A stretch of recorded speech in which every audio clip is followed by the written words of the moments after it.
Message du label Podcut.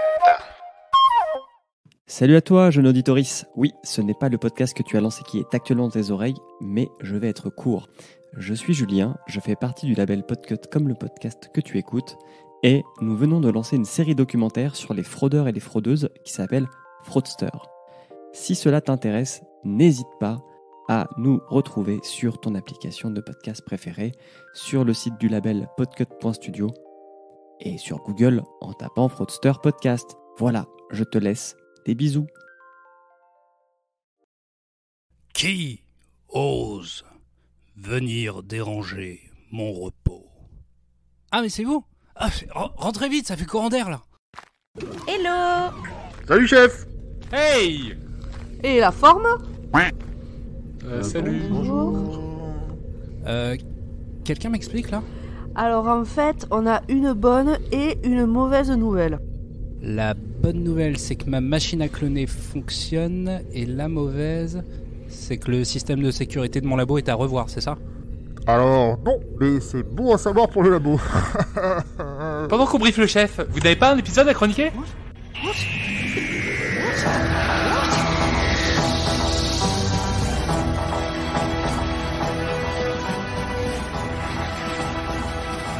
Ah bah si, qui s'y colle cette semaine? C'est moi. Bah vas-y. Alors, on parle de l'épisode The Satan Pit, la planète du diable, deuxième partie. Cet épisode... Toujours peu de rapport avec le titre. Ça mérite. Cet épisode est sorti le 10 juin 2006 sur la BBC et le 25 janvier 2007 sur France 4. Le réalisateur c'est toujours Matt Jones, le scénariste James Strong, David Tennant, Rose qui est jouée par Billie Piper, et bah, c'est la suite de l'épisode précédent. Les Hoods ont toujours plein de tentacules, ont des yeux rouges, ils sont pas contents, il y a quelque chose qui se cache au fond de l'astéroïde, c'est la mouise, le docteur est au fond du trou, littéralement, et Rose est dans la mouise. Ça fait beaucoup de fois le mot mouise, Zu. Ah bon? J'espère. Oui. Ouais. Est-ce que c'est un nouveau jeu à boire? Ah non, j'ai Ça pas assez à mériterait voir. pour cet épisode, mais... Merci, du coup, pour... faut que j'arrête de dire du coup, moi aussi, hein. Oh là là. Qu'avez-vous pensé de cet épisode? Audrey, qu'est-ce que t'en as pensé? Eh ben, contrairement à celui d'avant, j'aime beaucoup celui-là parce que il est énergique. Il se passe des trucs, il y a des moments hyper mignons et bah on écume un peu les personnages quoi. Ça, il y a plus trop à retenir 50 000 noms vu qu'il bah voilà. Enfin vous verrez. Moi, ce que j'ai bien aimé aussi dans cet épisode, c'est le côté, c'est énergique, mais pour une fois, c'est pas vraiment du côté du docteur. C'est côté Oui. Rose que c'est Oui. énergique et elle fait la chef, quoi. Oui, c'est vrai, du côté du docteur, c'est... Ah, lui, c'est un peu Mou. chiant au départ. Hein. Bah, c'est un peu au début, un peu à la fin, mais au milieu, pas grand-chose. Bah, du coup, Zu, toi, sur cet épisode. Bah, j'aime bien le début, j'aime bien la fin. Et au milieu, pas trop. Il y a un truc qui m'a fait marrer en fait, marrer. Quand dans l'épisode d'avant, en fait, à la fin de l'épisode, il y a un personnage dont j'ai pas capté le nom qui se fait buter à coup de Google Home dans la gueule d'un Hood. Et là sur le résumé de l'épisode d'avant, j'aperçois un autre personnage que j'ai pas capté. Je me dis, ah, toi tu vas crever. Et bon, petit spoil, elle va crever rapidement, tout de suite. Ok. Et pour finir, Pomme, t'en as pensé quoi, toi? Ah ouais. Ah putain, c'est fort dans les oreilles. Aïe. Oh là là. Voilà, je me suis vraiment fait chier, j'en avais marre. Si ça avait pas été pour vous, je l'aurais pas revu jusqu'au bout, c'était nul. Enfin, c'était nul, Mais c'était mou, mais ça avait pas d'intérêt, ça... Mais t'inquiète, je vais te réconcilier avec cet épisode avec beaucoup d'humour. Bah peut-être, écoute, on verra. Eh ben, puisqu'on en parle, Audrey, lance-toi si tu survis à cette... Mais toi t'as pas dit ce que t'en avais pensé. Oh, je suis intervenu pendant. Moi, ça reste un épisode que j'aime bien, et encore une fois, parce que, alors, comme vous l'avez dit avant, le côté action, le côté animation est vraiment bien mené, mais aussi parce que on voit le docteur encore sous une bonne facette, la facette où il aime les humains et il nous le fait comprendre. Et qui quelque part est une manière d'enrichir j'ai envie de dire les spectateurs sur les choses que les humains sont capables d'accomplir. Eh ben vas-y, lance-toi dans le résumé, Audrey. comme d'habitude, je me retrouve avec les deuxièmes parties d'épisodes doubles. Donc, n'oubliez pas d'aller écouter l'épisode d'avant si vous ne l'avez pas déjà fait, avec Pomme au full spoil. Maintenant, passons au visionnage et au full spoil de cet épisode 2. On se retrouve donc après cette petite introduction récapitulative de l'épisode précédent et générique.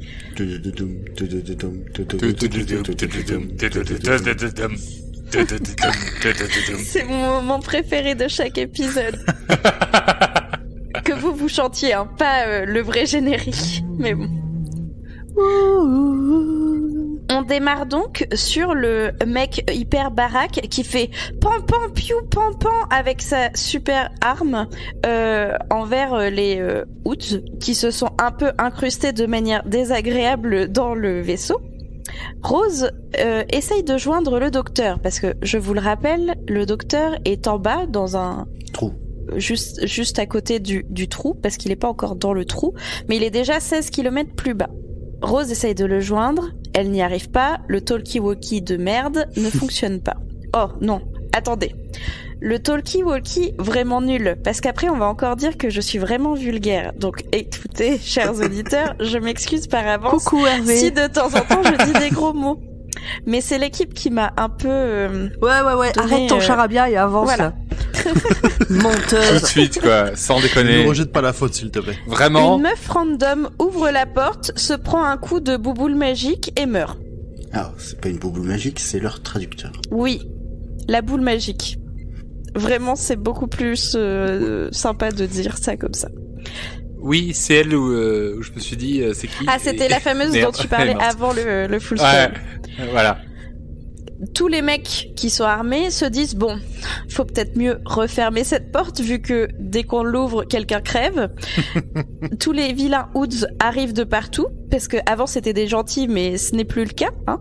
Depuis qu'ils ont les yeux rouges, ça les rend un petit peu fous. On dirait carrément les bêtes dans Nausicaa qui, quand elles ont les yeux rouges, sont méchantes. Je ne sais pas si vous avez la Miyazaki ref. Mais oui, elles ont les mêmes tentacules. Mais oui. Ça m'a fait penser à ça directement. Mais bon. L'alerte est enclenchée. Ça bip de partout dans le vaisseau. La stratégie 9 est enclenchée. Enfin, ça, on le sait parce qu'ils le disent à voix haute. Par contre, en quoi consiste la stratégie 9, personne ne le sait. Est-ce que vous le savez ? Bah si, ils ont le droit de tuer, c'est tout ce qu'on sait. Ils nous le diront pas avant un moment. Non. Parce que c'est ça. Non mais du coup, tu te dis, bon bah les gars, comme d'habitude, merci de nous informer de la situation qu'à moitié. Parce que bon, au bout d'un moment... Un lien moment... avec l'ordre 66 ? Non, ok. Quoi ? C'est une ref à Star Wars. Ok. Laissez tomber, c'est pas grave. Ah bah d'accord, dis qu'on n'a pas les bonnes refs. Bon, je continue. Rose n'arrive toujours pas à joindre le docteur. Ah, elle arrive à joindre le docteur. Yes. Il est toujours avec Ida en bas, devant le trou. Et la porte est ouverte maintenant. Bah d'ailleurs on le sait puisque dans l'épisode précédent ça a fait tout trembler la planète. La porte est ouverte, mais il ne capte aucun signe de la bête, ou de Satan, comme dirait Rose. Ida dit qu'il faudrait descendre pour être sûr que il n'y a aucun signe de la bête, parce qu'après tout, on ne sait pas la profondeur du trou pour l'instant. On l'a vu le trou à ce moment-là ? Oui. On l'a vu avec la porte ouverte. Parce qu'effectivement, c'est vraiment un trou sans fond, c'est le noir total. C'est ça, exactement. Les gens de la cabine disent « Non, on est à côté d'un trou noir, arrêtez vos conneries, les merdeux. Déjà, quand la porte s'est ouverte, ça a tout fait trembler, on a failli tous y passer en 5 secondes.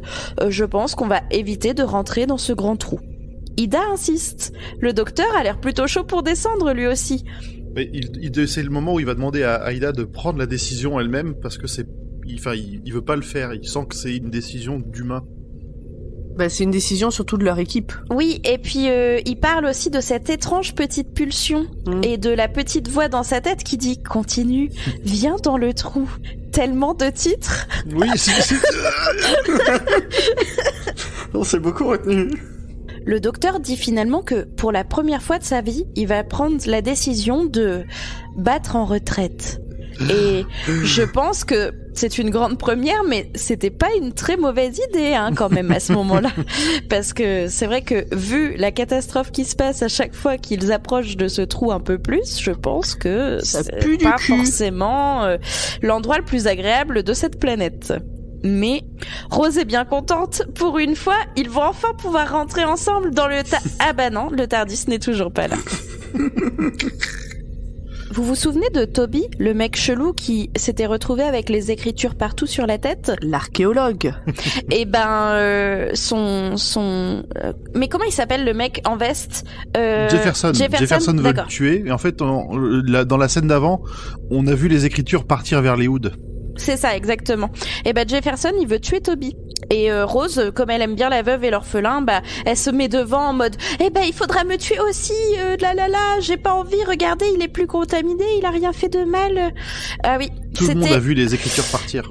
C'était une bonne idée parce que Rose aime son prochain comme elle s'aime, mais dans ce cas-là, elle aurait mieux fait de se taire et de le laisser le buter, mais on verra ça plus tard. Le mec ne se rappelle de rien.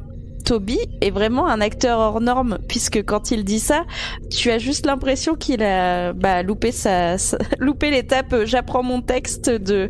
Alors attends, parce que tu l'as vu en VF quand même, hein. Peut-être que la VF est vraiment pourrie. Et je l'ai vu en VF, oui. Attention. En gros, quand il dit qu'il ne se rappelle de rien, il dit « Ah là là, le truc dans ma tête, c'était vraiment un mec méchant, enfin genre vraiment très très très méchant, hein, et puis c'est le diable. » Voilà.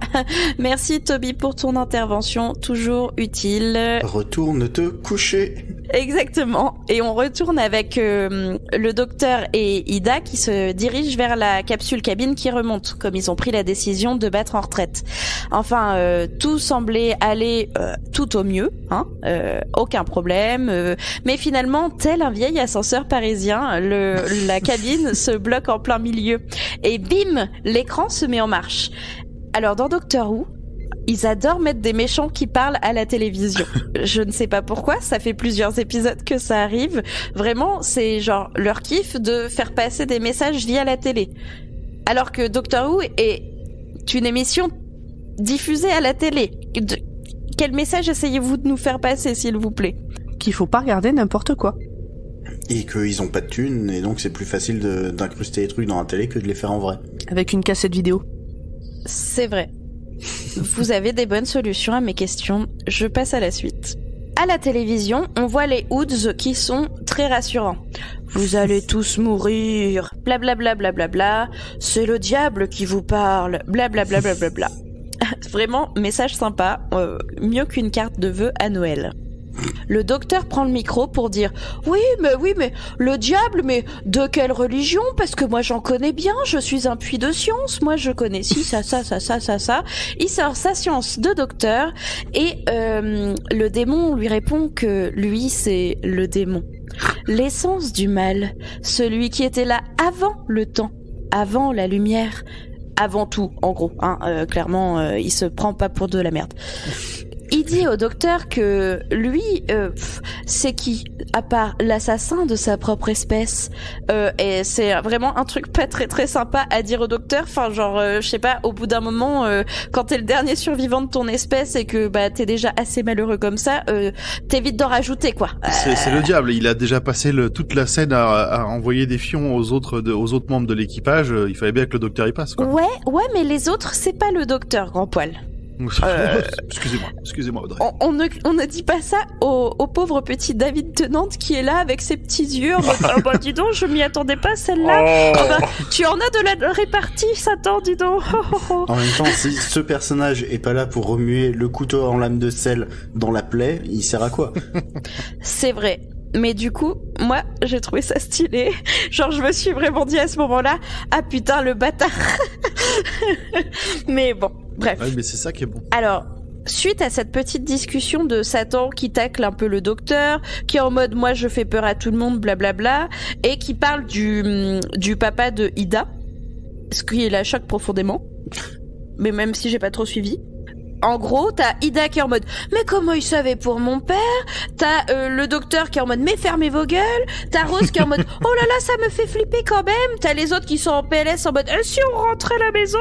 Alors, en gros, tout le monde bugle en même temps, pose 50 questions et le docteur il est là, il est en mode « Vous allez les fermer vos gueules maintenant ? Eh oh, fermez vos gueules !» Et là, d'un coup, tout le monde se tait et se dit « Bon... » si le docteur est un peu énervé, faut peut-être qu'on l'écoute quand même parce qu'il est flippant quand il s'énerve. Le docteur explique que le démon, que ce soit Satan ou n'importe quel autre méchant de l'univers cosmique intersidéral, il se nourrit des peurs des gens. Et là, en ce moment, il se nourrit de leur peur du noir, quoi. Enfin, en gros, des peurs les plus fondamentales des gens. Mais surtout, ouais, il appuie là où ça fait mal parce qu'il sait que c'est aussi quelque chose qui va les faire douter, qui va les diviser. Exactement. Et le docteur devient hyper Il y a quand même un petit bail sur Rose, dans ses peurs. Oui, il dit qu'elle va mourir dans une bataille, dans une grande bataille. Ah oui, c'est vrai. La jeune fille courageuse mourra bientôt au combat. Voilà.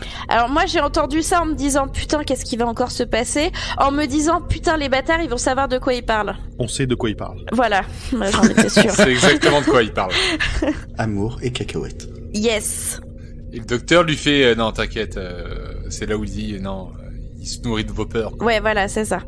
Mais le docteur justement il va suivre en étant hyper mignon, en disant mais non mais les gars ce que le démon a pas, que nous on a, c'est le pouvoir de l'amitié. Oui. Et au moment où il dit ça, qu'il renforce ses troupes, qu'il est vraiment hyper courageux, qu'il est en mode ouais nous on est plus fort parce qu'on est ensemble, et bam le câble lâche. Le câble, vous savez, qui reliait la navette spatiale principale à la petite au petit ascenseur où il y avait Ida et le docteur. Et bah bim, plus de câble. C'est con, ils se retrouvent. Les 16 km de câble, c'est ça? Ouais, il y avait 16 km. Alors je sais pas jusqu'où ils étaient remontés, mais du coup ils tombent. Ils en ont déroulé du câble. Hein. C'est tout pour moi, je vous laisse continuer. Voilà, merci Pomme. Pomme, je te remercie pour cette intervention. C'est un titre en soi. Hein, c'était nécessaire. Ils se retrouvent, du coup, Ida et le docteur en bas, coincés. Ah bah yes, super. Bah au moins ils sont vivants. Ça aurait pu être encore plus la merde, mais ça va. Ah, il leur reste que 50 minutes d'oxygène. Bon bah en fait c'est un peu la merde. Waouh, ça va. Ça va, 50 minutes. Il y a largement, il y a tout le time. On peut faire plein de choses en 50 minutes. On n'a pas de TARDIS, on n'a pas de câble, pas d'ascenseur. Un trou béant. Oh bah, on va bien réussir à s'en sortir, mais vous verrez ça. L'oxygène, c'est so it is. C'est ça. Les Woods sont partout et ils arrivent encore pour déglinguer les portes. Forcément qu'ils sont partout, me direz-vous. C'est bien ça d'avoir une armée d'esclaves dans son putain de vaisseau, quelle idée aussi. Ils réfléchissent tous intensément, surtout le capitaine, mais Rose est là. Rose gère les mecs du mieux qu'elle peut, en usant de son charme, genre pas charme c'est moi Rose, mais plus le charme genre j'ai du charisme, je sais ce que je veux et bim, bougez-vous les gars. Vous voyez ce que je veux dire ou pas? À ce moment-là, elle est badass et tout, elle prend en main la situation, c'est top quoi. Mais du coup, c'est pas du charme, c'est du charisme. Ouais, bah en fait, quand je disais, ouais, c'est exactement ce que je voulais dire. Ok, merci. Avec plaisir. Et du coup, Rose, ça devient la femme forte et indépendante qu'on aimerait qu'elle soit si elle n'était pas tout le temps dans les jupons du docteur. D'ailleurs, elle est encore en train de... elle motive tous les gars et tout en mode « Oui, toi, tu comprends, le docteur, il a dit qu'il fallait qu'on réfléchisse par nous-mêmes. Toi, tu sais appuyer sur les boutons. Ah oui, moi, il m'a dit d'appuyer sur ces boutons. Ah bah tiens, j'arrive à se faire sortir de la lumière, incroyable. » Enfin bref, elle fait tout ça et tout. Et là, on sent sur le dernier plan qu'elle continue de s'inquiéter pour le docteur, genre elle lance un dernier regard caméra inquiet. Oui.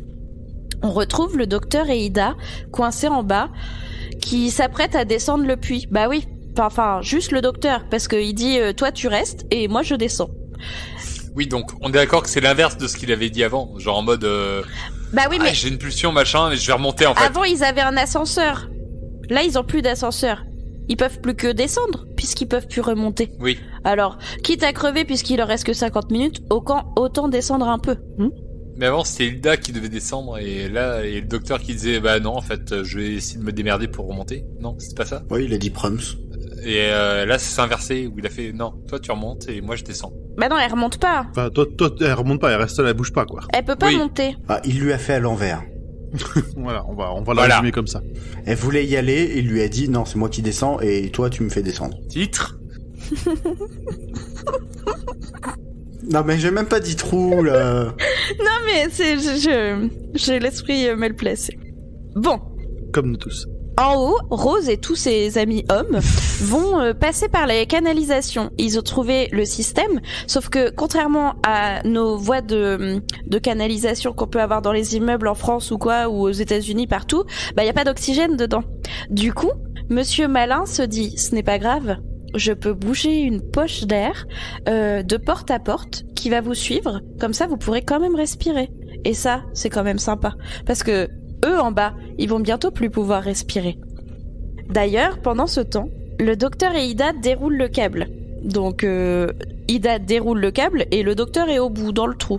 Et il parle un peu et tout ça, le docteur se demande si c'est vraiment une bonne idée, et puis il se dit « Oh bah, et puis de toute façon, tant pis », et puis il saute. Plou, mais il est attaché, vous inquiétez pas. Hein. Et il descend petit à petit dans le trou béant. Du côté du vaisseau, ils arrivent dans les canalisations. Pendant que le capitaine, resté à l'entrée principale, fait déplacer des poches d'oxygène, donc de porte en porte. En gros, faut voir ça comme un couloir avec des intersections. Et puis, il y a des petites portes entre. Et puis, ils ouvrent une porte, ils ferment l'autre. Et puis, ils font passer les gens et la poche d'oxygène. Ils ouvrent une porte, ils ferment l'autre. Ils font passer la poche d'oxygène et les gens. C'est le petit instant hommage à Alien, là. Oui, mais il y a eu une réflexion là-dessus que je n'ai pas compris parce que je n'ai pas vu Alien. Ah, t'as pas vu? Au moment où le capitaine propose de passer dans les trappes d'aération, qui ne sont pas des trappes d'aération puisqu'il n'y a pas d'air, mais vous voyez ce que je veux dire. Lui, il dit c'est pas trop l'endroit que je préfère ou un truc comme ça, c'est pas trop mon kiff de passer par là. Et apparemment, c'était une ref à Alien, j'ai vu ça sur internet. J'ai pas vu Alien, moi je peux pas. Bah moi non plus. Mais question ces gens qui n'ont pas vu Alien. C'était vraiment une ref, oui. C'était une ref. C'était totalement une ref. Bon, on reprend dans nos canalisations. Alors qu'ils avancent, Rose fait une blague sur le cul de Danny en disant « Oh, c'est vraiment pas ton meilleur profil !» C'était très drôle à ce moment-là. Et c'était très drôle. Ce que j'ai trouvé encore plus drôle, c'est... Alors, je sais plus si c'est Toby ou Jefferson. Oui, c'est Toby. C'est Toby, ouais, je m'en doutais aussi. Toby qui dit « Ah bah par contre, le tien, c'est pas mal !» En fait, il y a Danny qui est devant, Rose qui est derrière Danny et lui dit c'est pas ton meilleur profil, et Toby qui est derrière Rose en disant que lui il passe un moment pas désagréable. Ils sont à quatre pattes dans les ventilations à ce moment-là. Et t'as Rose qui fait et genre je me suis dit bah attends cocotte, c'est toi qui as commencé la blague, tu peux pas dire quelque chose. Alors pour le coup si ça avait été Jefferson ça aurait été carrément bizarre et déplacé je trouve. Oui. Mais là ça passe. Et pour moi c'est clairement la meilleure blague Doctor Who que j'ai entendue jusqu'à maintenant, enfin genre dans cet épisode c'était vraiment parfait. Et ça permet d'apaiser un peu les tensions, genre de stress et tout qu'il y a dans l'épisode, dans les 2 épisodes en plus. D'avoir une petite blague comme ça, c'est pas mal, ça te remet sur un bon coup de « Oh, ça va, c'est chouette ». Mais ça va pas rester longtemps. Ils se chamaillent tous comme des gros bébés parce que en gros ils paniquent, oh là là on va plus avoir d'air, oh là là gna gna gna, oh là là gna gna gna, oh là là il y a les odds qui nous suivent et tout, blablabla, enfin bref. Les hoods. Oui, les hoods. Odd toi-même. Le capitaine dit « Oh, fermez vos gueules, gardez votre calme, respirez et puis tout va bien aller ».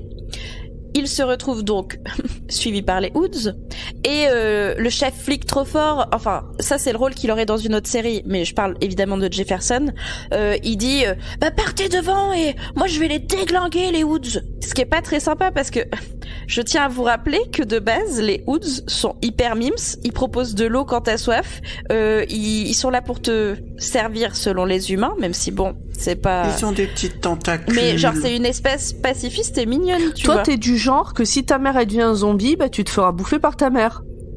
Non mais je ferais comme dans Walking Dead et je l'enfermerai sûrement dans la grange ou dans ma cave. Ouais tu te feras bouffer. En disant mais maman t'es trop mignonne. C'est plus ta mère. Mais là c'est plus des Hoods. Mais ils étaient si mignons. Oui ils étaient. Bref. Alors que les Hoods les poursuivent, Monsieur Flic trop beau gosse Jefferson, qui n'est pas du tout un flic, mais j'avais envie de l'appeler comme ça, bah les déglingue bam bam bam avec sa grosse arme. Il se fait plaisir. Et il se fait plaisir, exactement. Putain Audrey quoi. Pardon. En plus je sens ma voix qui déraille de plus en plus. Ça va vraiment être sympa. Chers auditeurs, petite interlude. Je suis désolée si vous entendez que ma voix déraille un petit peu, mais comme vous pouvez peut-être le deviner, on est presque en novembre et je suis un peu malade. Voilà. Revenons à nos moutons. Jefferson est trop lent. À nos hoods. Oh non. Moi, je pense qu'Audrey, elle a bu un grog avant de commencer l'épisode. Mais pas du tout. Mais j'ai pris du sirop, mais il n'y a pas d'alcool dedans. J'ai le droit de conduire. Oh bah si c'est sans alcool. Non, mais j'ai le droit de conduire avec, donc c'est qu'il n'y a pas d'alcool dedans. Malheureusement, Jefferson sera trop lent pour arriver. Bye bye Jefferson, tu étais un mec stylé. Mais maintenant, tu es mort asphyxié. Comment ça, asphyxié ? Tu étais le maillon faible. Eh bien, parce que Jefferson a dit à son capitaine, « Capitaine, j'ai envie de choisir ma mort et j'ai pas envie de crever sous cette putain de boule magique des Hoods. Alors, videz la poche d'oxygène, j'en veux plus. Et tuez-moi plus vite comme ça. » En anglais, il parle de death by Hood. Mort par Hood. Oui, c'est un peu comme la mort par Chi-Chi, mais... Ah, Ouais, il dit death by Hood. très bien. Tout le monde est triste de l'autre côté de la porte.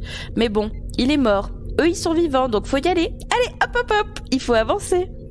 Pas de bol, alors qu'il s'apprêtait à ouvrir la porte 9.2, et bah, il y a des Hoods derrière. Ah, bah zut alors. Du coup, tout le monde cherche un peu à droite à gauche. Évidemment, c'est un couloir, il n'y a rien à droite et à gauche.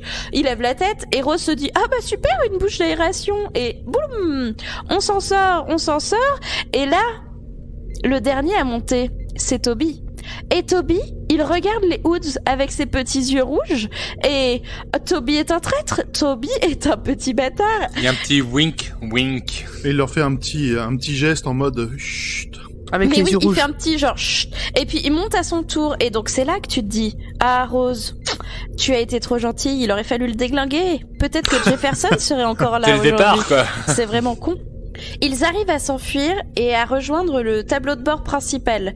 Parce que oui, j'ai oublié une information importante. Quand ils faisaient tous un petit brainstorm de « Ah ouais, non mais les gars, vous êtes trop les meilleurs et tout », que Rose était en train de les motiver, le petit stagiaire là, il a trouvé un moyen de mettre tous les Hoods en PLS en passant par le son. En gros, il va leur faire passer un son chelou à une fréquence très chelou et ça va les mettre KO. Chelou. Ils arrivent donc... Oui, chelou, pas chum. Ils arrivent donc à s'enfuir et à rejoindre le tableau de bord principal. Et là, le stagiaire branche sa clé USB magique, je sais pas trop, j'ai pas tout à fait suivi. Et le son passe. Et tous les Hoods se retrouvent à terre, bam! Et ils sont en PLS. Et je continue d'avoir beaucoup de regrets que ces pauvres petits Hoods soient aussi dans le mal, mais bon, on n'a pas le choix. Rose est trop contente, youpi, câlin tout le monde. Ils rejoignent alors Zach à la fusée, donc le capitaine. Le capitaine Zach, comme l'a si bien fait remarquer Pomme. Captain Zach. Oh. Ah. Ouais, bah non, pas oh. Oh. On retrouve le docteur avec Ida. Le docteur parle de Dieu et tout ça, et il continue de descendre, il discute de tout, de rien, enfin surtout de religion, et il lui demande si elle est croyante, et patati et patata, et bam, plus de câble. Donc il y a plus rien à dérouler. Bim. Ah, le bim. Mais là l'image est super belle. On voit le docteur immobile et que du noir. Oui. Et vraiment l'image est très très Et belle. le docteur est beau. Avec sa combinaison orange. Oui. Tout à fait. Et là, le docteur, il se dit, on sait pas où est le fond, peut-être à 100 mètres ou peut-être à 1000 mètres, mais bon, aucune idée, quoi, on voit rien de toute façon. Ida lui explique qu'elle ne veut pas mourir toute seule, là, sur le bord d'un trou béant, genre c'est trop nul comme mort. Et le docteur, petit à petit, il continue de parler avec Ida, et puis il se détache. Et il se dit, tant pis, si c'est qu'à 10 mètres, je survivrai à une chute. Sauf que on sait pas, mais bon. Ida et le docteur parlent de la foi et ils s'apprêtent à se jeter dans le vide. Le docteur explique à Ida que s'il arrive à reparler à Rose, il faut lui dire que, de toute façon, elle le sait. Et bam, il se détache. C'était un peu brutal quand même. J'étais pas prête, Ida non plus, Rose non plus, personne n'était prêt à cette intervention du docteur. Et comme par hasard, 2 secondes après, Rose arrive à joindre Ida. Ah, quel hasard, c'est vraiment bien les ta gueule, c'est magique. Donc, Rose appelle, Rose est en mode « Ah je sais pas, le docteur, blablabla » et Ida est en mode « Alors, j'ai une bonne et une mauvaise nouvelle. La bonne, c'est que le contact refonctionne entre nous avec le talkie-walkie. La mauvaise, c'est que le docteur vient de se jeter dans un trou de on ne sait pas quelle profondeur. C'est la PLS. » Et Ida rajoute que le docteur a dit le nom de Rose avant de sauter. C'est la double PLS. C'est mignon. C'est hyper mignon, mais c'est quand même hyper la PLS. Genre Ah bah là, Rose et- Rose elle pète un câble. Là, y a pas de Bah souci. oui, non mais Rose, elle est en mode non mais le docteur c'est pas possible, moi je l'attends, gna gna gna. Parce que là on a le droit à un moment où Ida et le capitaine Zach discutent et en gros Ida sait qu'elle est foutue parce qu'il y a plus d'ascenseur, il y a plus rien et le capitaine Zach il veut se tirer. Ça fait depuis le début de l'épisode précédent qu'il dit que c'est de la merde et que tout est impossible sur cette planète. Et Donc on boit. on sent que lui il est assez chaud à faire décoller la fusée.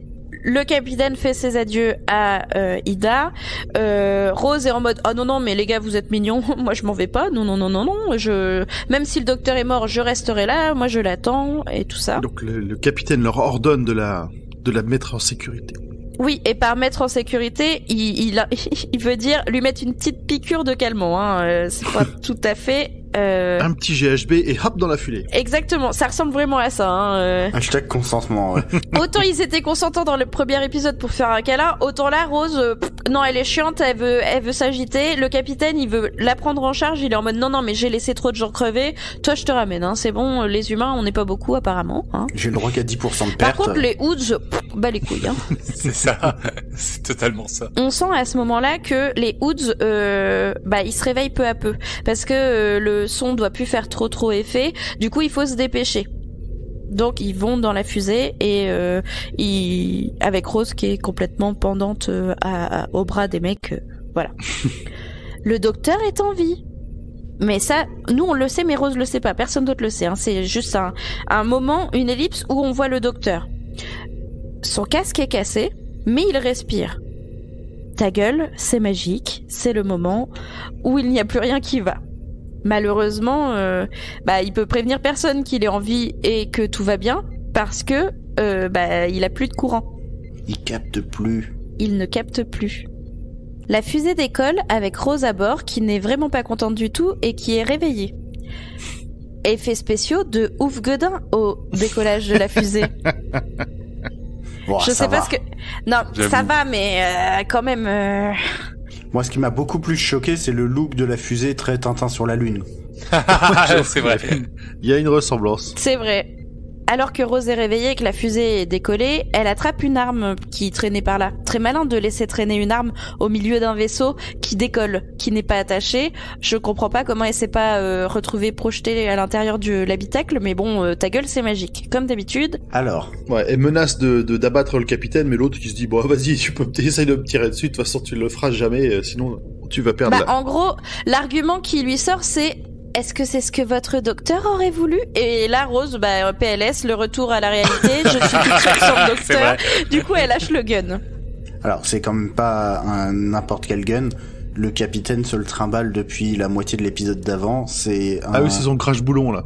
c'est son son crash pistolet à boulon et il y a Oui. qu'un seul boulon dedans. Exactement. Mais le lance-boulon est arrivé jusque là. Voilà.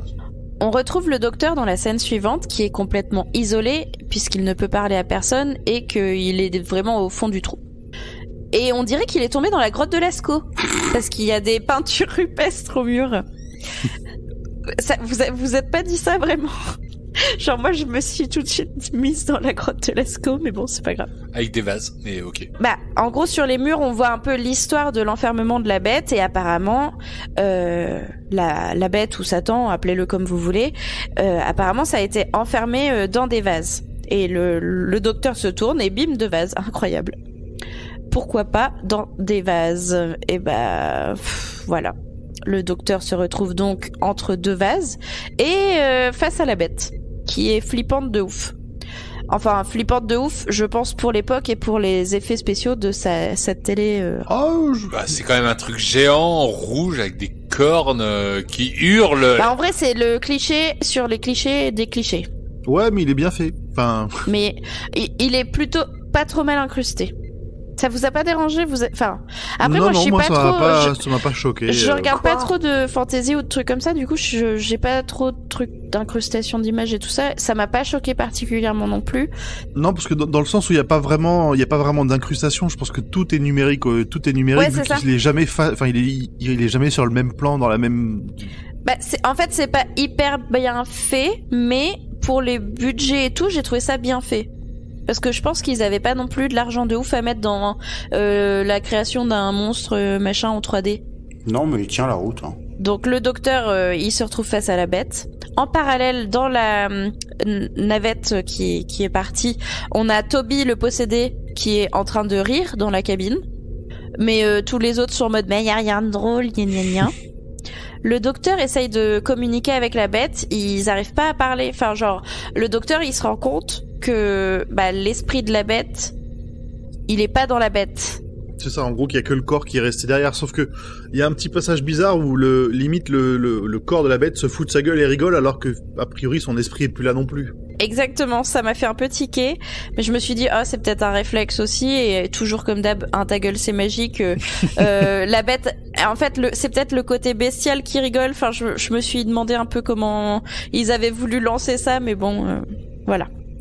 Donc le docteur il réfléchit et il se rend compte que du coup l'esprit de la bête n'est plus là, et il se dit putain mais moi j'ai compris qu'à ce moment-là il se dit putain c'est parti dans un des autres mecs, tu vois, enfin dans Toby ou dans la merde, autre, je suis tout seul avec une bête, un corps vide, et puis l'esprit, la partie la plus dangereuse est en train de se barrer, quoi. Exactement.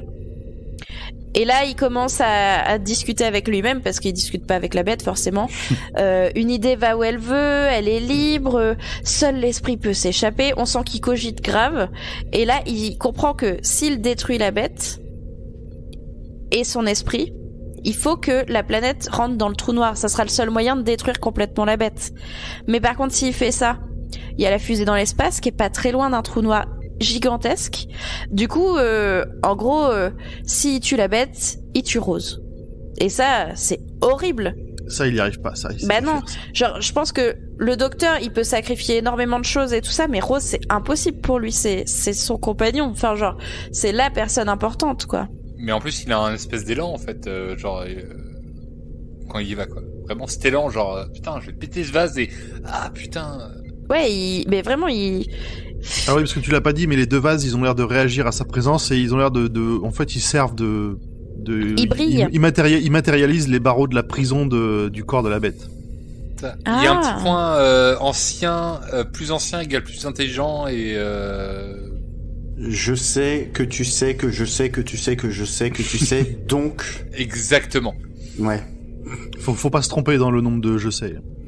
Oui, là, j'ai pas compté.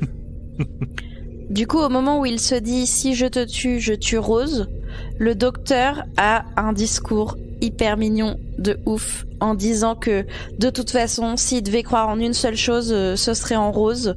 C'était vraiment hyper mignon, et j'ai craqué, j'ai chouiné, j'étais en mode « Oh non, c'est trop cette relation est trop mignonne, je n'en peux plus !» Et du coup, le docteur se dit comme j'ai confiance en Rose de ouf, tant pis, j'y vais. De toute façon, c'est la seule solution qu'on a pour sauver en gros le monde, quoi. Et du coup, la bête là, elle commence à s'énerver de ouf. Mais elle est attachée. Oui, la bête face au docteur est attachée et elle s'énerve de ouf.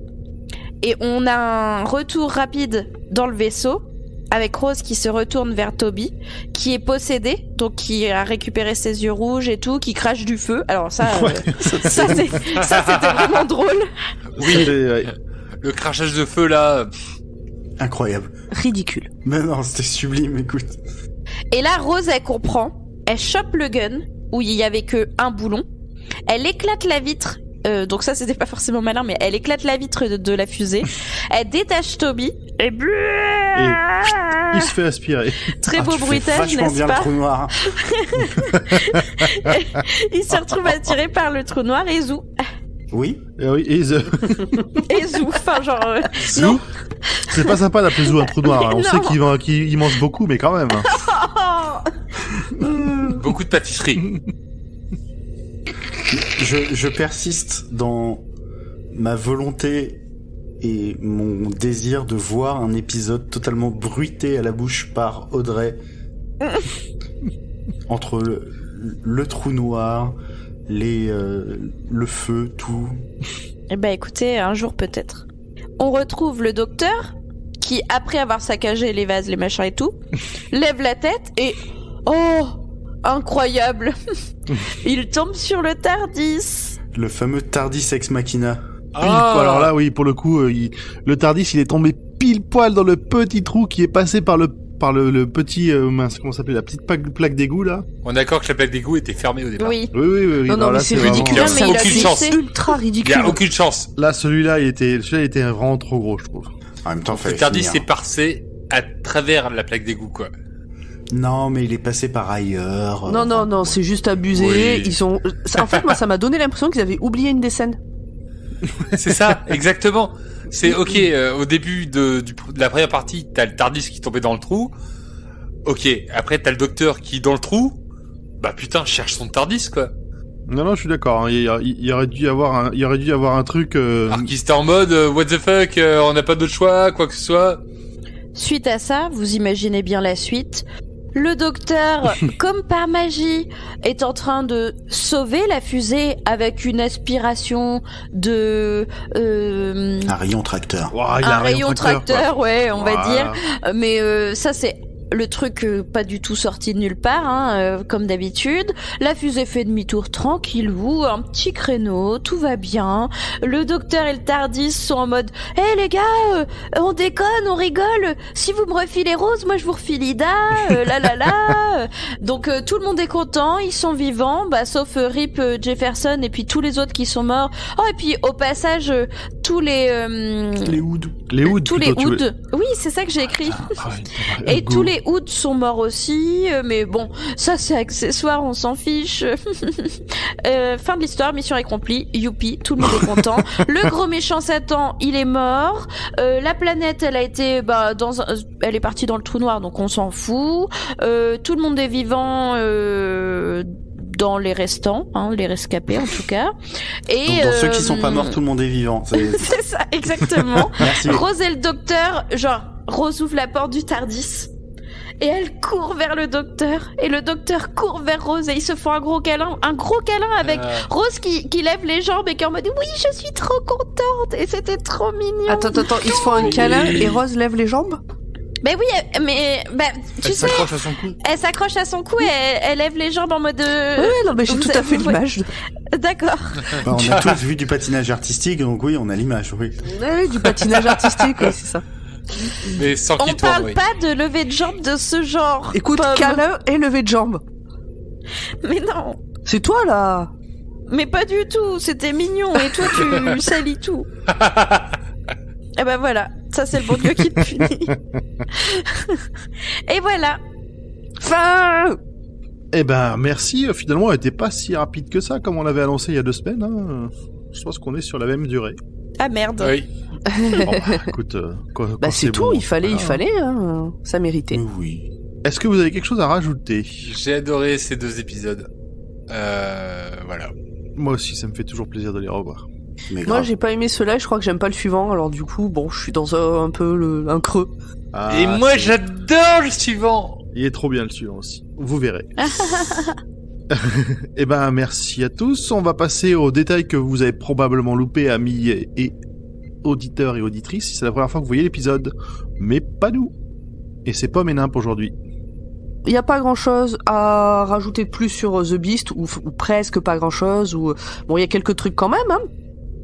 Donc en fait, il tombe dans le trou noir et il se retrouve projeté à l'autre bout de l'univers et il reviendra pour se venger du docteur dans un comic strip de 6 pages qui s'appelle The Beast is Back in Town, donc la bête est revenue en ville, qui est paru en 2008 sur le site de la BBC. On peut parler aussi un tout petit peu de son fils Abaddon, qui, combattant une entité au nom imprononçable, donc il s'écrit PWCCM, si vous savez le prononcer, on est preneur. Donc bref, son fils Abaddon se retrouve dans la faille de Cardiff. Certains événements impliquant une certaine organisation dont le nom commencerait par un T et un certain Captain G.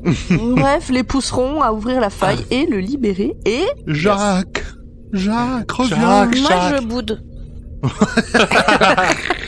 J'ai décidé de bouder à chaque fois que vous parlerez du Captain Jack ou de l'Institut Torchwood ou n'importe quoi. Donc allez-y, continuez.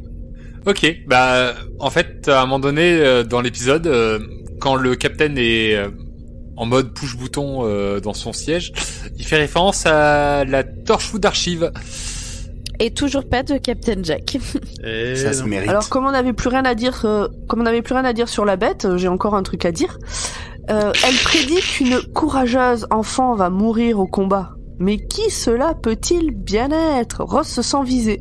Le docteur n'est pas l'air convaincu. Qui sait ce que l'avenir réserve? Enfin, nous, on sait, mais on va pas en parler maintenant. Ouais, bah parle pour toi, Non, Paul. non, non. On le sait presque tous. Presque tous, sauf une. C'est horrible, je déteste cette Non, mais situation. même, de toute façon, il y a peut-être des gens, il y a des gens, c'est sûr, qui nous écoutent et qui ont jamais vu Doctor Who, donc on n'en parle pas plus. Et je propose de passer sur les anecdotes de l'épisode. Et comme ça, on arrête les Oui. tentatives de spoil. Donc un truc marrant sur la diffusion de cet épisode, c'est qu'elle a eu lieu, on l'a dit, le 10 juin 2006, soit la même semaine que le 6 juin 2006, le 666. D'ailleurs, il me semble que dans la première partie, ils font référence au fait qu'il y avait trop de 6 au début de l'épisode. En plus, dans le Tartisode, on peut voir l'écran à LED qui affiche 6B6, pour dire Sanctuary Base 6, se transformer en 666. Je vais te poser une question, c'est quoi le Tardisode? Alors les tardisodes, c'est des mini-bouts d'épisodes qui durent, c'est des sortes de teasers, de pré-épisodes, de pré-roll, voilà, qui étaient diffusés sur la BBC, genre quelques jours avant ou quelques heures avant l'épisode, Merci, Zu. dans lequel il y a des petites infos en plus et des D'accord. c'est des petits préquels aux épisodes. Et quoi d'autre, Pomme? Pendant longtemps, l'équipe de production n'arrivait pas à trouver quoi mettre au fond du trou. Titre. Retenez-vous. Trop tard. Et peu pensait de utiliser Davros, qui est un ancien ennemi du docteur. Les connaisseurs savent de qui on parle, et ceux qui ne savent pas, peut-être sauront un jour. Et on l'imagine au fond du trou, c'est merveilleux. Ceux Exactement. qui aiment cuisiner avec du poivre. Mais est-ce que ça aurait pas été mieux que ça? Bref, moi je trouve toujours nul qu'on ait vu la bête et qu'on nous ait pas laissé imaginer ce qu'il pouvait y avoir. Je suis d'accord. Oui. En tout cas, dans le commentaire audio de The Impossible Planet, David Tennant raconte que ce double épisode a failli sortir en retard car la post-prod de l'épisode était à la bourre. Ah oui, tous ces effets spéciaux. Et ça, puis il fallait j'ai faire pas des l'habitude, des Bah oui. raccords sur le maquillage de Rose, ça commençait à devenir compliqué. Et pour finir, allez, un petit dernier pour la route. La dernière scène de l'épisode était la dernière scène de tournage de... Ah, mais bon, bref, on va pas spoiler ici.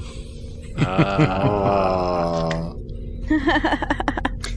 Bah voilà, je crois qu'on a fait le tour. Eh ben merci. Et il nous reste, on a fait le tour. Merci à vous deux pour toutes ces anecdotes et Oui, à avec Zu pour les plaisir. recherches, Merci. notre historien favori. Merci, Zu. Merci Zu. On rappelle que on fait partie du label Podcut et que nous avons un Patreon. Donnez des Oui, je sous. dis bien les mots-clés bien fort.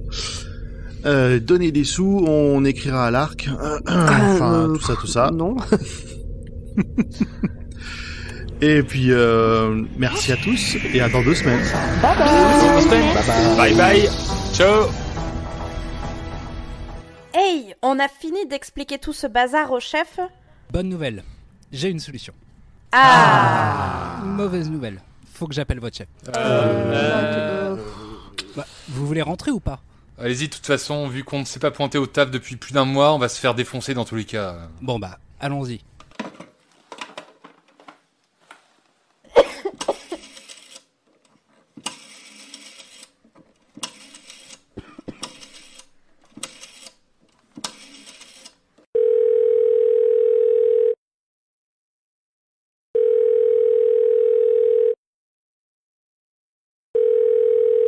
Bonjour, vous êtes bien sur la messagerie du label Podcut.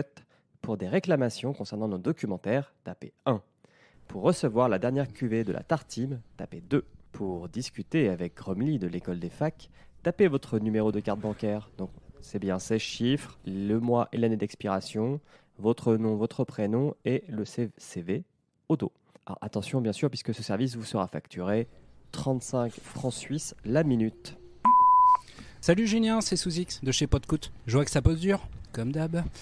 J'ai ton équipe Dr Watt là sous les yeux. Est-ce que tu peux me rappeler s'il te plaît? À tout de suite. Hein. Il devrait pas tarder à me rappeler.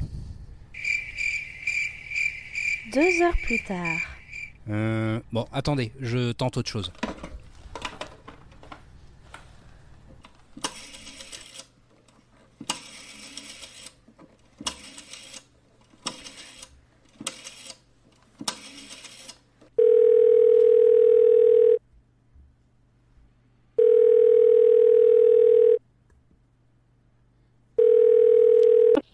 Salut Julien, c'est Nagui. Allô, Nagui? Salut Julien, j'ai ton équipe Dr Watt sous les yeux. Extraordinaire. non Allô, Nagui, c'est toi Nagui? Nagui? C'est moi, c'est Sous-X. Je fais quoi avec ton équipe? Oh, foulez donc dans leur Tardis et passe-moi Nagui en fait, c'est lui que je veux. Alors, leur Tardis est resté de votre côté, donc va falloir construire un portail et Fissa. Je peux compter sur toi là? Ouais, ok, d'accord, mais je veux parler à Nagui, donc s'il te plaît, est-ce que tu peux libérer la ligne? On compte sur toi. Ouais, t'inquiète, hein, je mets toujours ma meilleure équipe sur le coup. Oh, mais c'est nous ta meilleure équipe. Nagui? You? Nagui, t'es là? Nagui? Nagui? You?